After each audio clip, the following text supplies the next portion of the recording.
Session جج retired Tahir Nawaz Khan کو commissioner I R D اور chief engineer MEPCO retired Chaudhry Khalid Nazir کو ایسوسی ایٹ ایڈوائزر وفاقی محتسب آفس بہاولپور میں تعینات کر دیا گیا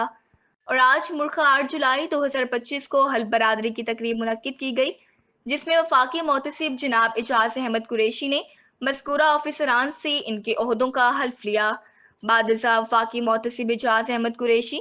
ساؤتھ پنجاب کے کوآرڈینیٹر ڈاکٹر محمد زاہد، ریجنل ہیڈ وفاقی محتسب آفس بہاولپور باسط عزیز خان، اسسٹنٹ ڈائریکٹر سید فضل رضا رضوی اور عملہ نے فردن مبارکباد دی۔ ریجنل ہیڈ وفاقی محتسب باسط عزیز خان نے اعزازیہ کے طور پر چائے پارٹی کا اہتمام کیا۔ اس موقع پر نئی تعینات ہونے والے آفیسران نے وفاقی محتسب اعجاز احمد قریشی اور تمام آفیسران و عملہ کا شکریہ ادا کیا اور محنت و لگن سے اپنی ذمہ داریاں انجام دینے اور درخواست دہندگان کو جلد از جلد انصاف کی فراہمی کے عزم کا اظہار کیا۔